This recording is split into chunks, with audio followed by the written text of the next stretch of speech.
Welcome to the 20th episode of Conscious Awakening, where we talk about spiritual shiz and holistic healing and whatever we want to talk about. And today we have Miss Roxanne Roncal.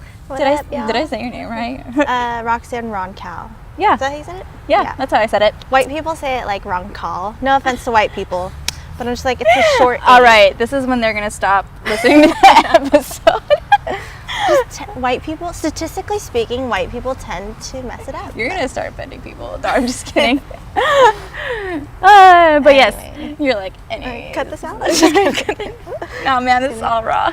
Sorry, now I just made you feel weird. Nah, it's cool. Okay, it's cool. anyways, so we're here to talk about some psychedelics. Because you actually just released a video that I loved about your honest experience with LSD. Yes. Yes. And, all right, I know you said in your video, but please tell me the story of how you started your psychedelic journey. Okay, so and I didn't even realize when I created the video that it is marking my 10 years of exploring psychedelics. And, you know, just nice milestone numbers.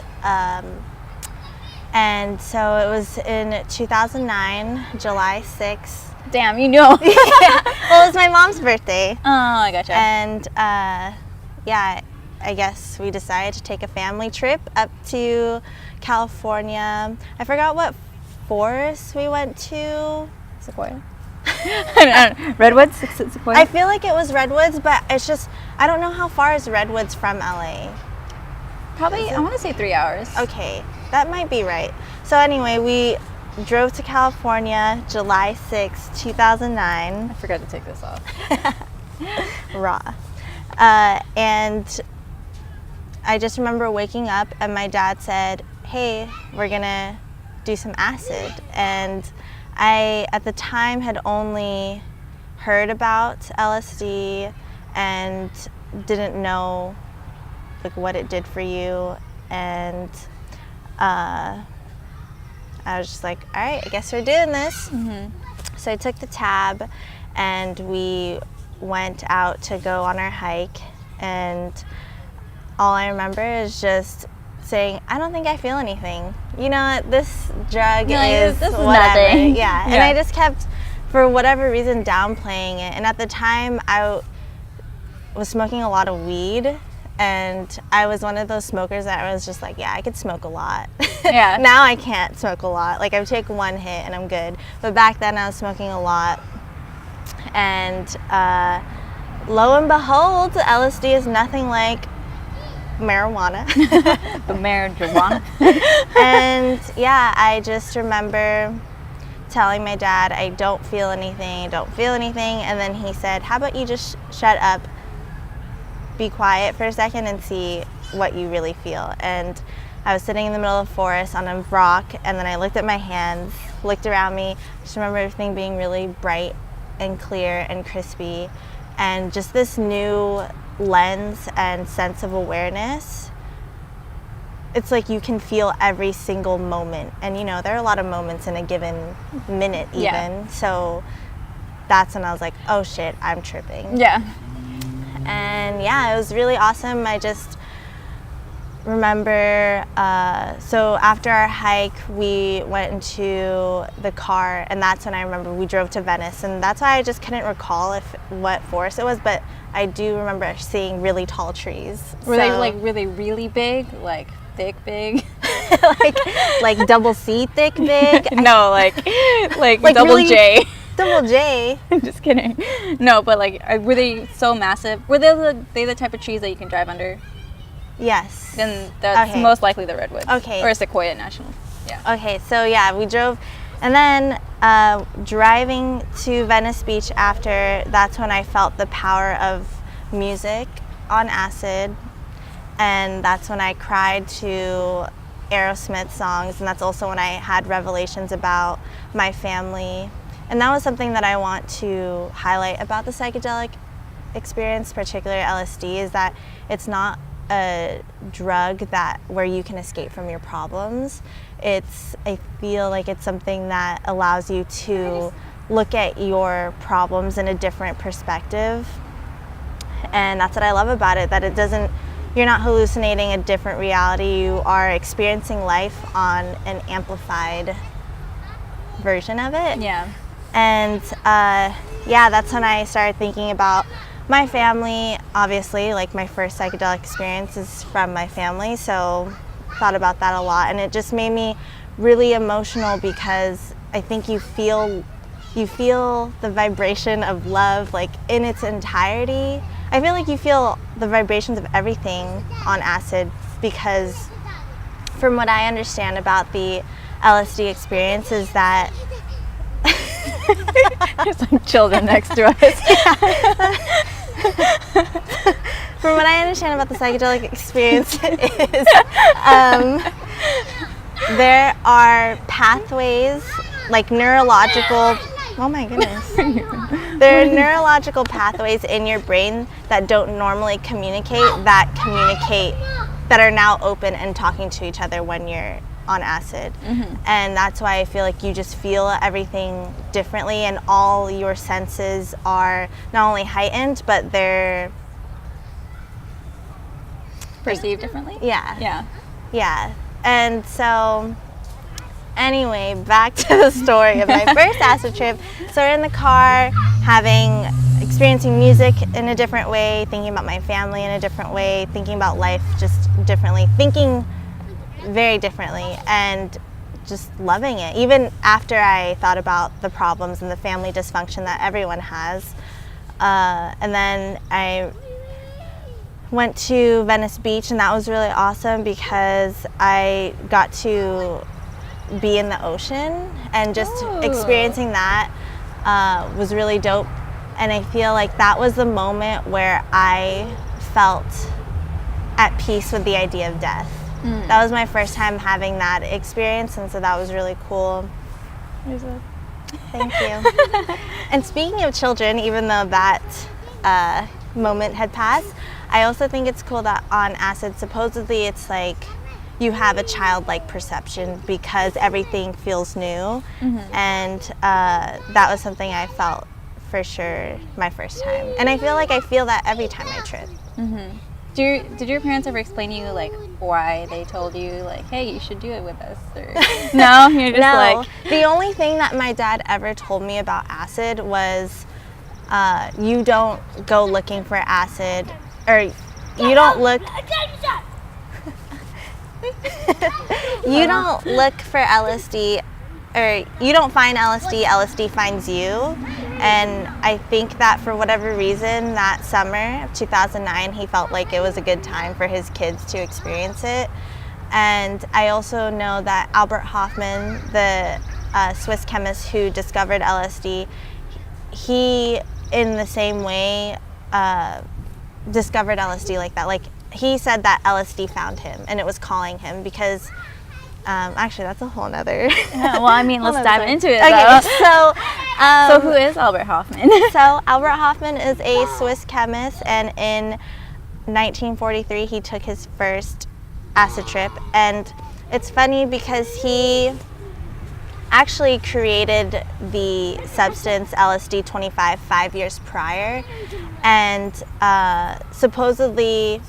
they didn't see any reaction in lab rats or anything like that when they animal tested it, but he said when they shelved it, just something kept calling to him that he needed, that there was something about this substance that needed to be explored. And even though Sandoz Pharmaceutical was the pharmacy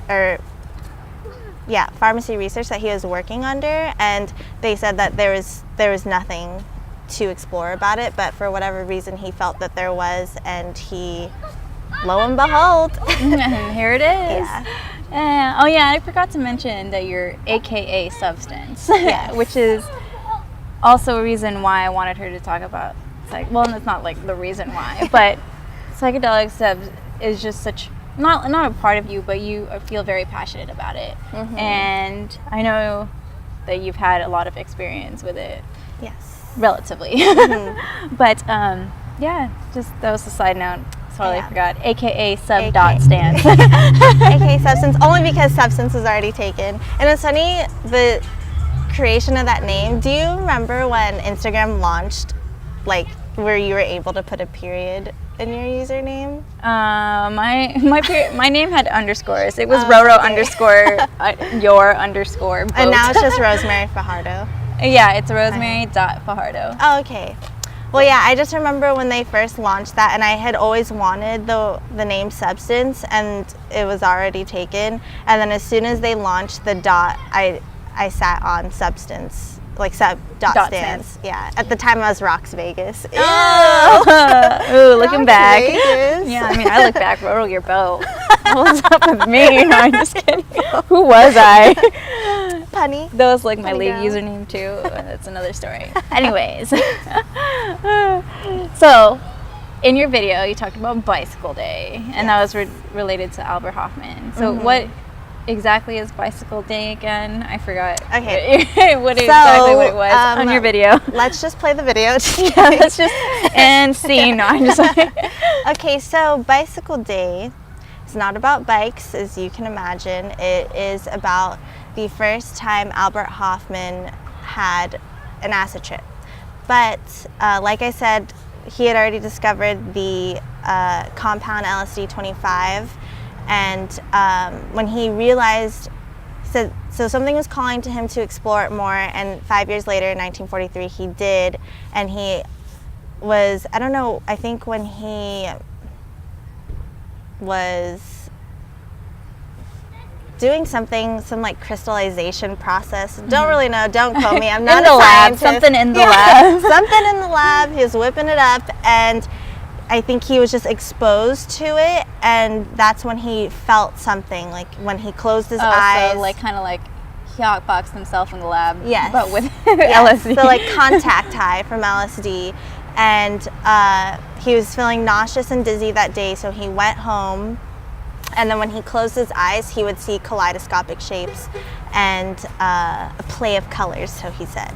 And that's when he is like, well, I think that there's something about this drug that we need to explore. So 3 days later, when he kind of recovered, he took 25 micrograms, which is very, very small.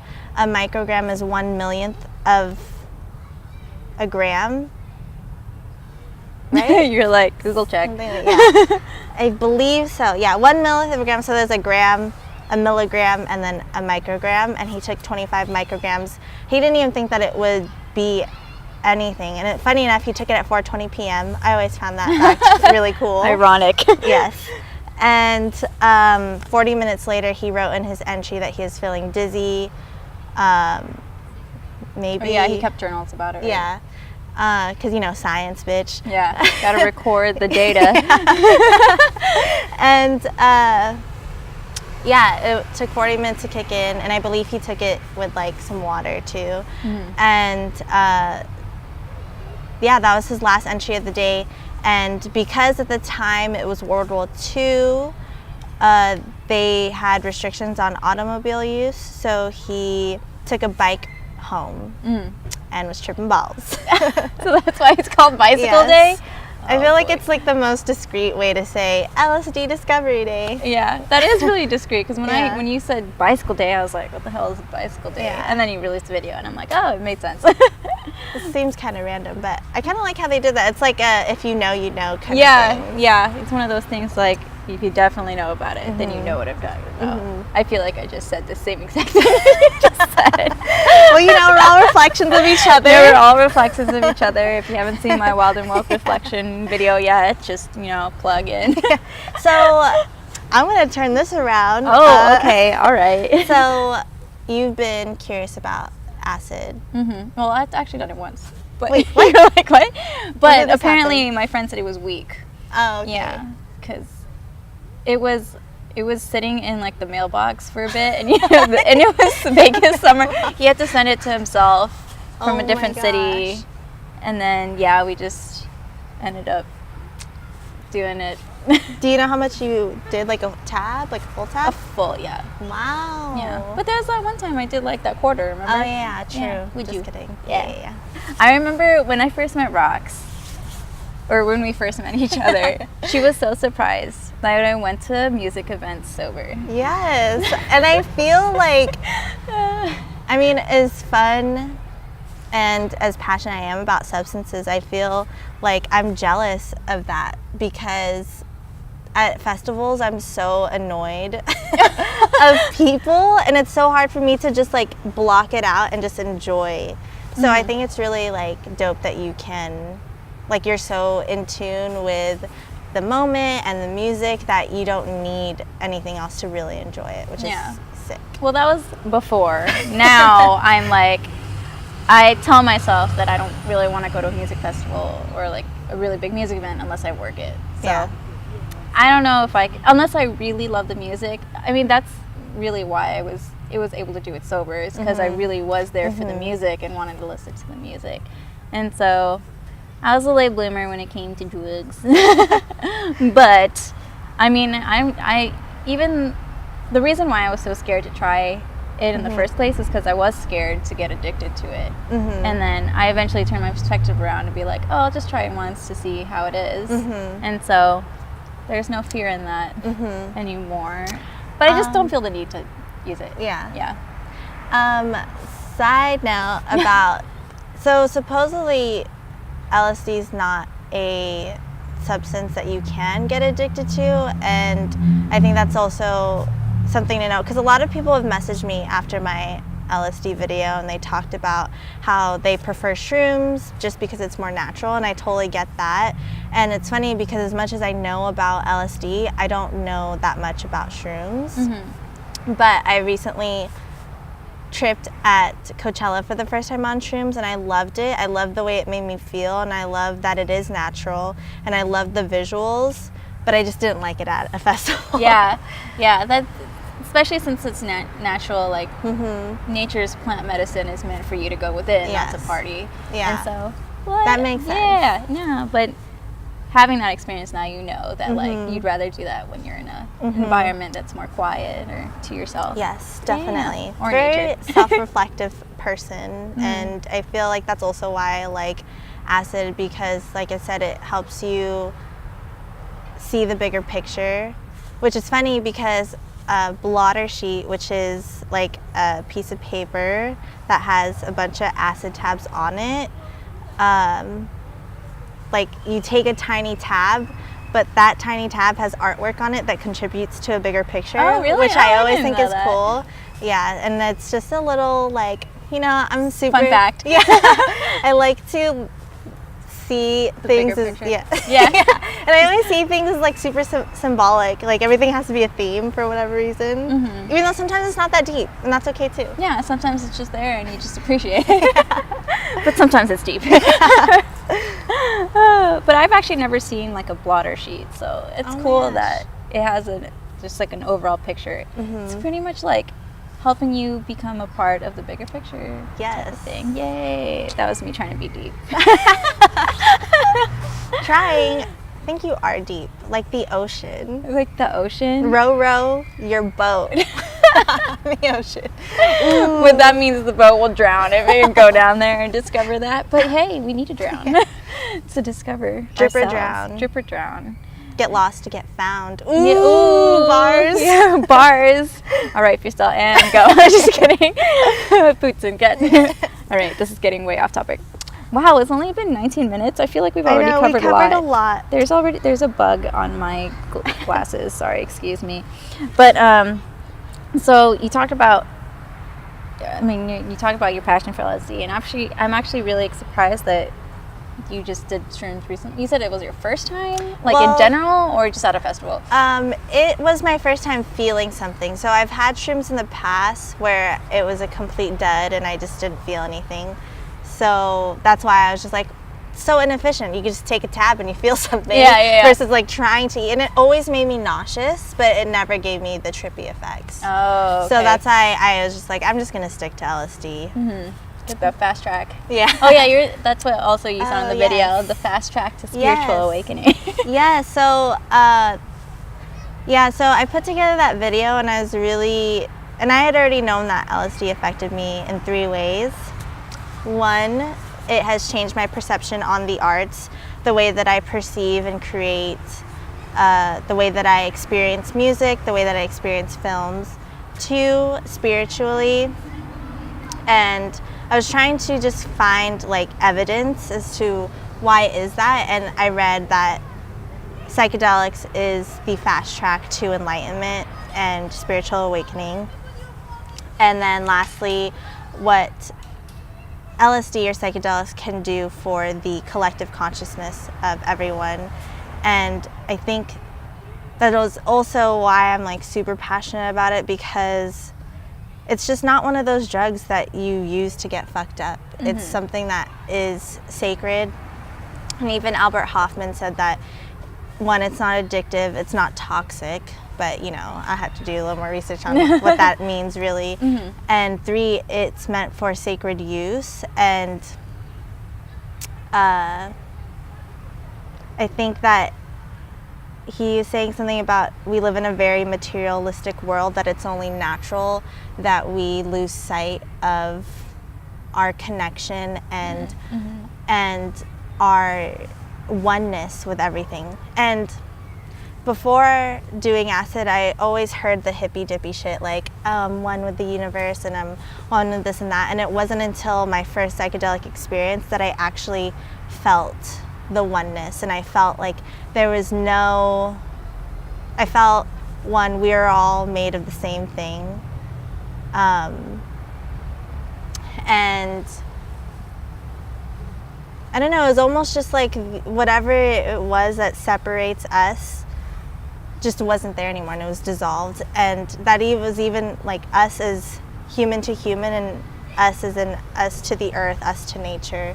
And for me, like I said, it in adulting, in the everyday, just surviving and trying to thrive, it's so easy for me to lose sight of the bigger picture. Mm-hmm. And that is even in like the universe's purpose for me, I guess, and it helps me tap into that. And ooh, I got a question. Yeah. Do you feel like spreading the knowledge of psychedelics is part of your purpose?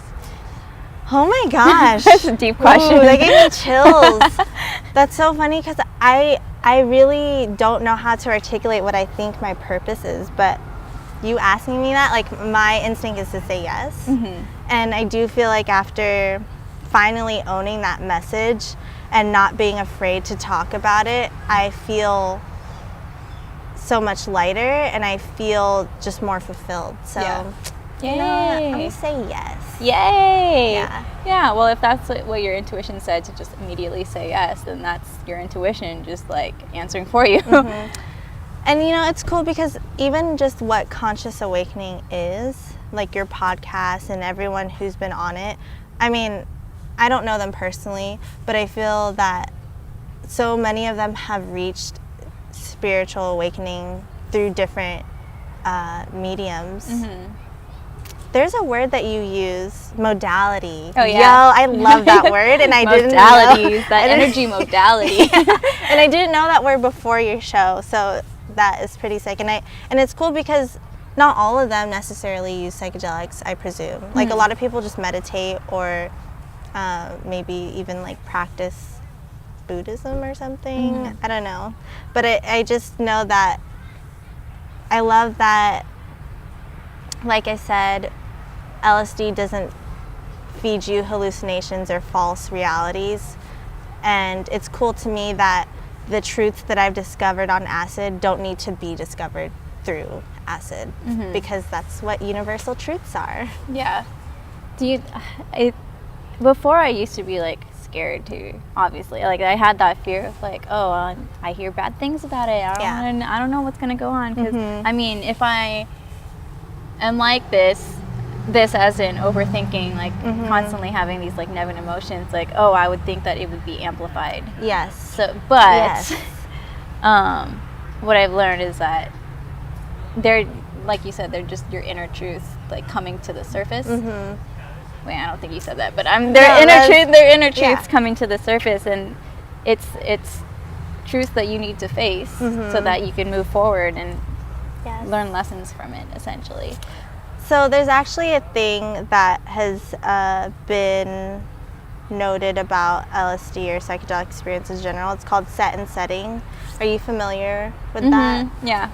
So in what context do you know it? Well, I learned from Gabe, the guy that I did the plant medicine episode with. Where like you have to have an environment where you're kind of like not so much comfortable. This is not like coming from him, but this is what I've learned is like you have to be like in an environment, in a space, a safe space essentially, so that you can truly go within and get like the most benefit out of it. That's what I've learned.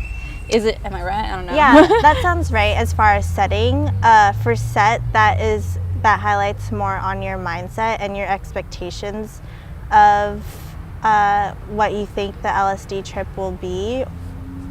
And little anecdote. So when Albert Hofmann first started, and this is something that he wrote in his way retrospective analysis about what happened in that trip, and at the time he didn't know about set and setting.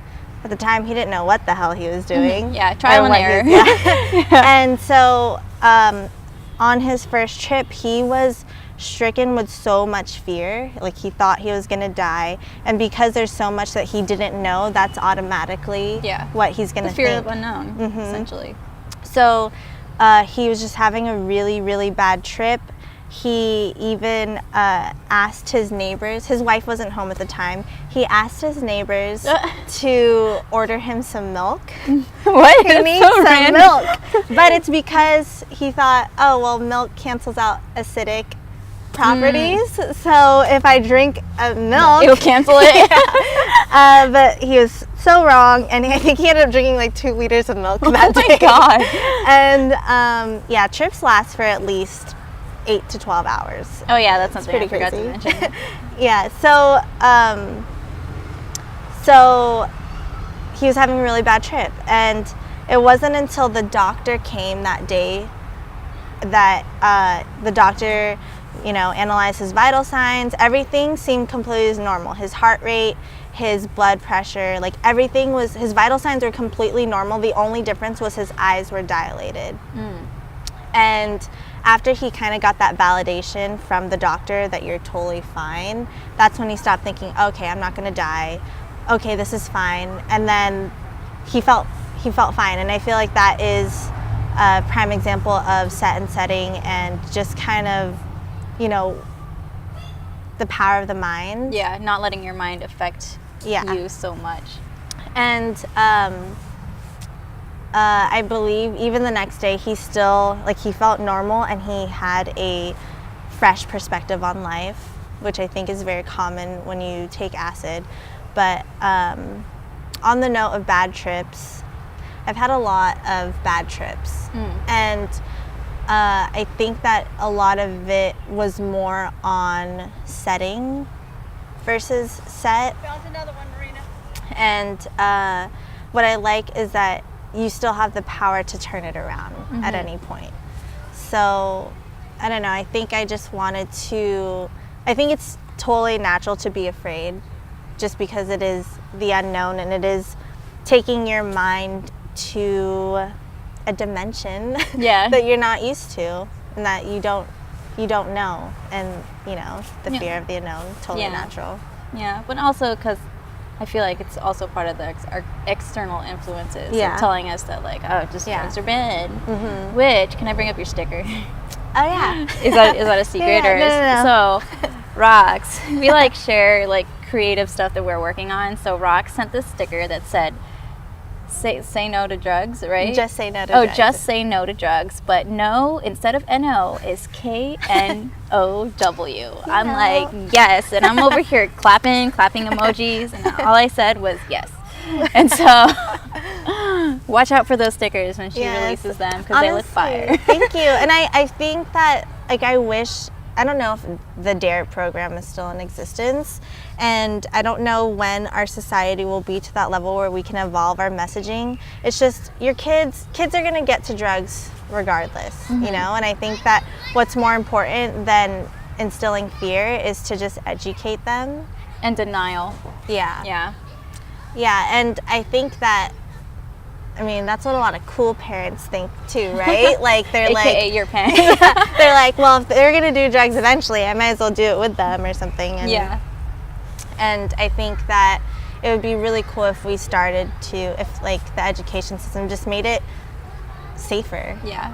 And that goes for like just all drugs. Because Yeah. I mean, even with the whole Yes. ecstasy and MDMA, some people get laced, like, and they don't even know it until they take it. So Yeah. it's really important to know what you're taking, Know your drugs. and how you're taking it, and your Yes. set and setting. Yes. Oh, and fun fact, I don't know where, but you can Google it. I don't know where Google exactly, everything. but you can order acid test kits where you, they send you a test kit free of charge. You don't incriminate yourself by taking it, and it allows you to test, your tab or whatever you're taking to see if it's actually that, which I think is really important because, safe.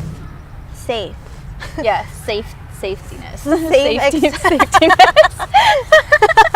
I'm over here to like Safe exploration of drugs. Yes. But yeah. It's honestly just changing your perspective on it, because like we're so instilled to take pharmaceutical drugs, and that's supposedly okay by the masses, but because these drugs are deemed illegal or just bad drugs, quote unquote, it's that. Oh, dude, it freaks me out because it's still it's a Schedule 1 drug, and What does that mean? I don't know what that means. so basically it is classified by the government that it's a drug that is just as dangerous as heroin and cocaine. Oh, well, really? Oh, that's surprising. Yeah. And I don't know if cannabis is still Schedule 1. Oh. How many schedules are there? I think there's 3, but don't quote Good old me magic on that. 3. But what was I gonna say? I don't remember. Guess it wasn't important. Wait, you were talking about like it freaks you out because it's still classified as a Schedule 1. And we're just out here talking about it. Yeah, with children all around us, children screaming next to us. And I feel like that's so. On to my last point about how it's affected me and what I think that it can do for the collective consciousness. I think that it's unfortunate because it makes people afraid to speak their truth about their experience. And I think that it is, essential to just growing as humans, to share our experiences, which is probably why we're doing this, right? Yeah. This is why I'm here, and this is why you're here. Yeah. And I don't know, fun workaround to that is having disclaimers at the beginning. Oh, yeah. Should I put that for this one? Yes. This, by the way, we are not in no way promoting the use of psychedelics. We are informing and educating. Yep. Yeah. This is definitely that. I should have that for every like plant medicine or like just any drug related. Yeah. It's super sticky just because like you can't technically have any health claims anywhere. Well, I feel like I still am, but whenever I'm out in public, I would also just automatically start whispering. So like, hey, so like, did you do the thing? I'm still like kind of iffy about it, but at the same time, I'm like, no, man, gotta speak your truth, man.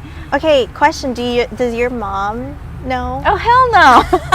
But she's on my Facebook, so if she watched this episode, she'll know. But at this point, I used to lie to my mom a lot, and then because I lied to my mom a lot, I feel like I said this in a past. I said this in my other podcast. But because I lied to my mom a lot, I learned that I really need to stop lying because that's not serving me.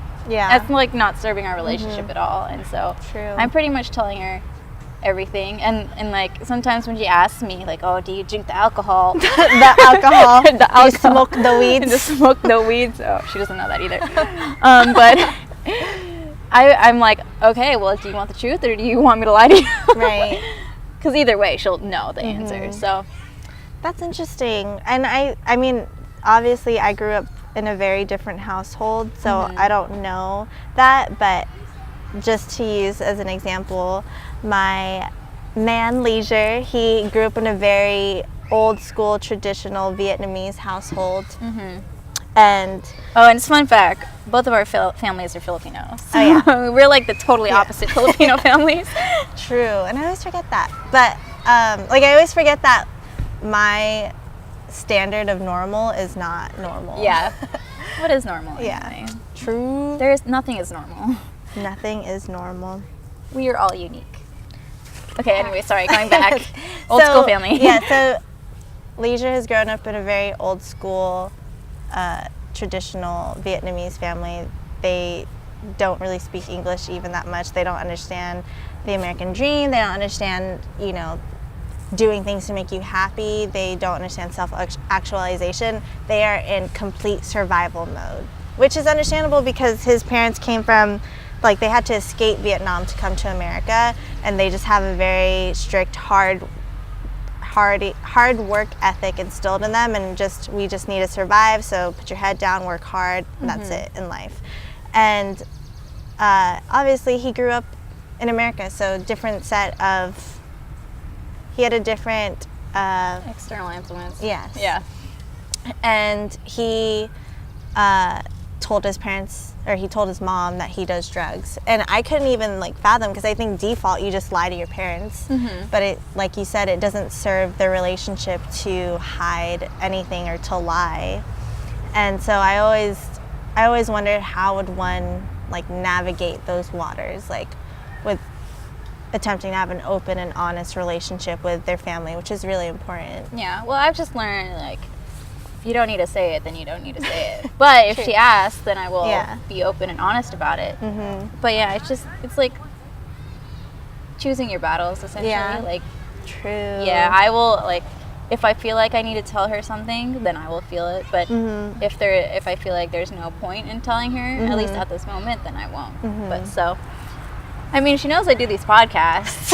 I don't think she knows what they're about. So, maybe one day she'll watch this. What is this conscious awakening? What is this drugs? Anak, you know the drugs are bad. She'll just totally be like that. I can't wait to start seeing everyone's, like, the shift in paradigms, because it starts, I think, with our generation, really. I mean, especially if you're first generation American. Actually, did your mom immigrate? Okay. Yeah, she immigrated. Did your parents immigrate? Is it migrate? Migrate? Do immigrants immigrate, or do immigrants migrate? Do immigrants migrate? Okay. Migrate, yeah, migrate. So yeah, just immigrating. Wasn't that good over. at school, guys? No, I was good at school because that's what I was told to do. But were you good, quote unquote, good in school? I was great in public education. I just barely got by in college. That was at the point where I was like, just drifting. You're like, nope. Yeah, college is really hard to get through because, you know, we live in such a self-taught kind of generation now, I think, and you know, I was just going to UNLV, so same. And fuck the prereqs, it just all felt so pointless to me, which is hard for me to really have any motivation. But yeah. Especially if you feel like you already know it, and you just feel like you're wasting your time. Like, why am I still here if I already know this? Yeah.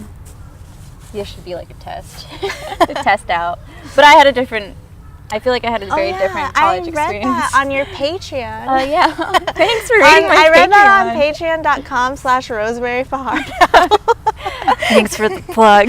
That you had a customizable degree? Yeah, quote unquote customizable degree. So, yes, it's called interdisciplinary studies. That's sick. And I know, obviously, it's at UNLV, and I know it's at several other colleges too, but it's basically where you pick 2 or 3 areas of studies to focus on. They're not your majors. So I didn't have 3 majors. I had 1 major, like had branches. And so, yeah, I studied film, I studied marketing, and I studied hospitality. And basically, you kind of like finesse the way around the system, because how you graduate is that you're supposed to have 6 classes in each one. And then out of the 6 classes, I think 4 or 5 of them have to be upper division, which means that you need the prerequisites, but I kind of like finessed my way. Did you get to choose the different branches too? Oh yeah. And then you have to, cool. in order to graduate, you have to prove to the faculty of how they all coexist together. And so mine was on how film affects the marketing of music festivals. Oh. And that's when I realized I didn't want to shoot for music festivals. But it was a really cool project. I got to meet a lot of dope people because I had to interview and do my little mini documentary, and there's so many children screaming right now. Sorry if you can hear that in the audio. I really should stop doing these at parks because I feel like there's a lot of children screaming in the background. Like, what are the kids doing at the parks? Just kidding. I never really hung out at parks when I was a kid. I know. Were you? Did you? I mean, maybe. I don't know. You're like, I don't remember. Or maybe I did. I just shut it out. But yeah, I learned to not shut out my childhood and to really dig deep if there's something that really still affects me nowadays. Did you grow up in Vegas or no? I've lived here for 20 years. Okay. We're not here. We're in Los Angeles, by the way. Helen never accepted. We just got straight into in Los Angeles in Hancock Park. We were actually, this is the third park we had to go to. Yeah. Because apparently it's really hard to find a good park in LA. That isn't sketch. That isn't sketch. And you know, we definitely entertained the idea of going to the beach, but we were on a time crunch. Yeah, the beach is far. But one day I will do an episode at the beach and it will be amazing. But yeah. They're coming up that way. So there was, I wanted to like bring it back about society and LSD, and I didn't get to. This is coming up in part 2 of can't wait for part 2. But you get a sneak peek. Yeah, honest experience about LSD. Part 2 dives into more of like the 3 parts that I talked about how LSD has affected me. Yeah. So 1 was perception of the arts, 2 was spiritually, and 3 how I think it could evolve our society. And the one organization that is really pushing for the sacred message of psychedelics is called MAPS. Oh yeah. And I said this wrong in my video, but I'll say it right here. MAPS stands for Multidisciplinary Association of Psychedelic Studies. And they are an instrumental piece to, I think, the psychedelic renaissance that's happening right now. So the 1960s counterculture, I love it. I'm super inspired by it. It represents a time of youth empowerment, of freedom, of love, and a lot of iconic shit happened in the 1960s and early 70s, like Woodstock and what else happened then? Just kidding. I'm not good with history, don't ask me. All the, civil war shit that was happening in Vietnam, and just the government being exposed for all their corruption, things like that. And that's why I pull so much inspiration from it, because the youth was so powerful back then, and I feel like the youth was very experimental at the time too. And as inspiring as it was, all the psychedelic research that was happening at the time was very biased and wasn't as safe or responsible as MAPS is conducting the psychedelic research. So one of the people who was leading the psychedelic revolution back then was Timothy Leary, who was a 1960s Harvard professor, and another person alongside him was Dr. Richard Alpert, who is known as Ram Dass now. Oh, that's him? Ooh. And at the time, Richard Alpert, a.k.a. Ram Dass now, he was the first Harvard professor to get fired. And he was doing a lot of research with his students on psilocybin, which I believe someone just told me about psilocybin. Do you know about it? No, I thought it was in shrooms, though. Yes. Yeah. So it's basically the psychoactive compound in magic mushrooms. And so to me, I'm assuming that it's like in pill form. I still need to do a little more research, more of an LSD expert. But so at the, that time was really cool because, it was more of the revolution, whereas now it's the Renaissance. But there is a lot of crest, as MAPS calls it, because very irresponsible. There are a lot of things that they omitted about certain like clinical trials, and it was because they wanted LSD to have such a great, you know, image. Yeah. So much that they didn't talk more about the risks that came along with it. And so what I think MAPS is doing is great because they want to be responsible about it. And I believe MDMA got approved for treating PSTD. And, that's interesting. And so did mushrooms or psilocybin, but I'm not too sure. But I know that they've been running legal and safe trials, and they have a bunch of psychedelic research projects that include LSD-assisted therapy, MDMA-assisted therapy, which I just think is really dope. And I think you guys should definitely check them out if you are interested in learning more about the more mature side of psychedelic research and just what it can do for our society and what it can do for treating PTSD, treating addiction. I know that it's helped with that as well. And yeah, I signed up for their newsletters. I signed up to be a volunteer. I signed up to be like their a test subject. You're like, sign me up. Because I feel like, you know, that aligns with my purpose that I've discovered. Thank you, Rosemary, for helping me articulate it. Because I think that's what I'm really passionate about. And I like psychedelics can be really fun, and that's what also I love about it. But it can also be very healing, as far as, you know, looking at trauma, looking at treating any addictions you might have, or just trying to gain a different perspective on whatever it is that might be you might be suffering from. I also know that LSD has helped certain cancer patients be okay with the idea of death, which is crazy. That I don't know why it is that psychedelics makes you think of death as not necessarily an ending, but just a new beginning. Yeah. As cliche as that is. Yeah. But that's amazing. Like, that's crazy that you had that realization on your very first trip. Now that I think about it, I don't know when I lost my fear of death, but maybe it's something for me to reflect later on. We need to take a trip, man. Oh my God. Like an official one? Because that Brian Head one was not. Oh, I know. But yeah, I remember the first time that I smoked with Rox. She was like, "Oh my God, Rosemary, smoking with me?" And I'm like, yes. Is it that exciting? It's crazy because we went to so many like shout out rabbit hole. We went to so many rabbit hole events, and I was always sauced up, and this girl was freaking sober as a bird, vibing with me, dancing with me. I'm like, "You're doing this sober?" You're like, "How?"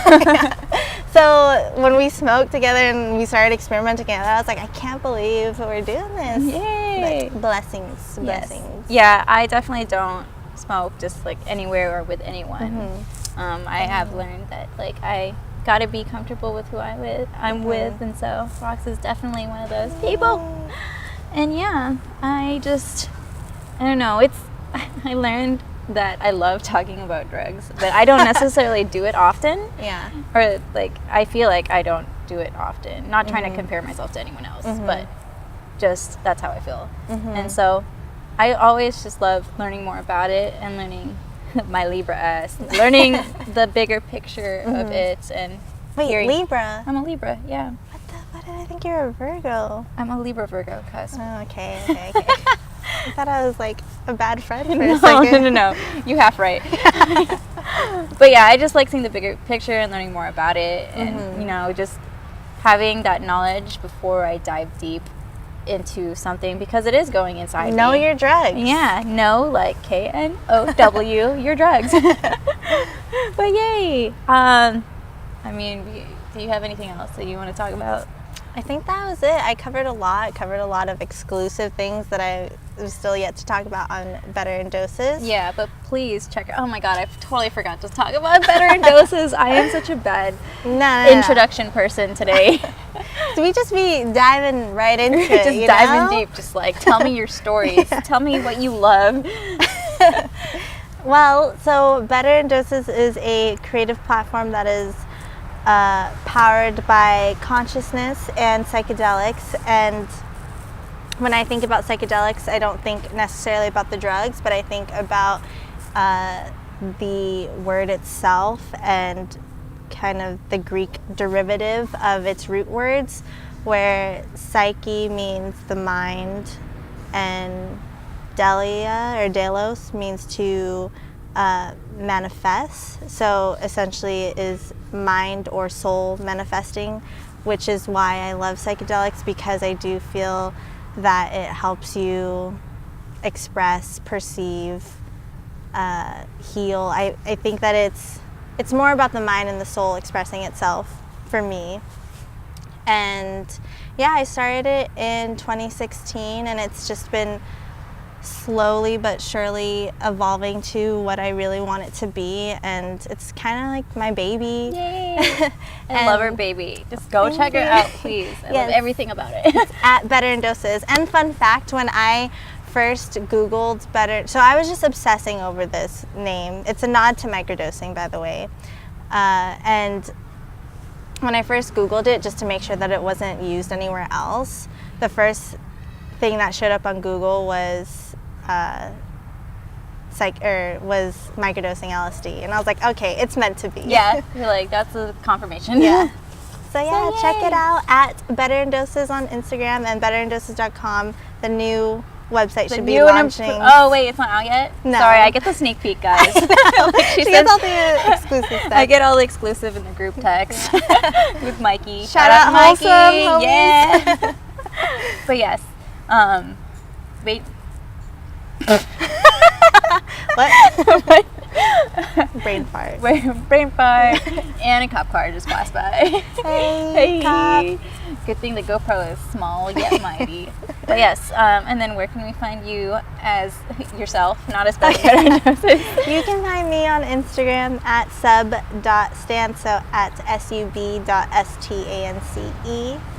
And yeah, that's really where I am most active on the internet.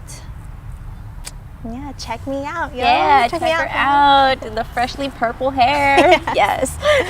Manifesting. I actually haven't seen you ever since you dyed your hair. That's why when I saw you today, I was like, oh my god, yes, purple. Even though I watch your stories. Yeah. But yeah.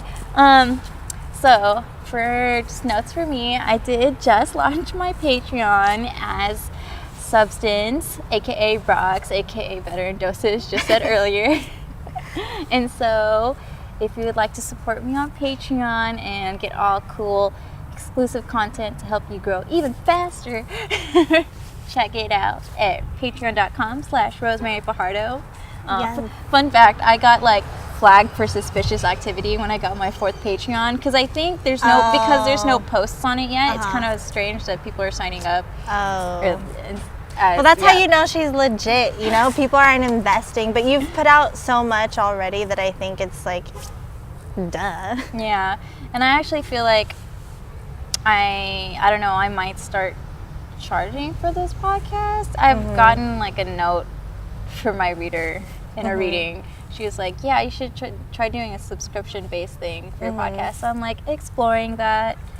And just, trying to figure out my finances. Honestly, know your worth. Yeah. I think that she drops a lot of gems on here, you guys. Like, the kind of knowledge and expertise that gets explored on your shows is super valuable. And, it's very unique content, too. So, invest in your girl. Thanks, girl. And invest in following her because she drops so much knowledge on just LSD and psychedelics and just random stuff and like branding. Oh my god, I love her branding. So please check her out for brand. This has just become like a flex portion of the episode. We're flex but okay. But yes, that is all I have for today. And if you don't have anything else, I will close it out. I just want to say thank you, Rosemary, for having me and for doing what you do and helping people self-actualize and find their purpose and being better versions of themselves. Thank you. And thank you. Thank you for the fun fact. I asked her this morning. Last minute. Super last minute, but she said, in quote, fuck it, yeah, I'm down. smiley face. Thank you guys for listening. Yes, thank you for listening, and stay tuned for the next episode, which is actually going to be the last episode of season 2. So I'm going to take a break soon. Yes. But there's a new series that's coming out, so watch out for that in June. All right, bye everyone. Yay. I'm keeping that in there.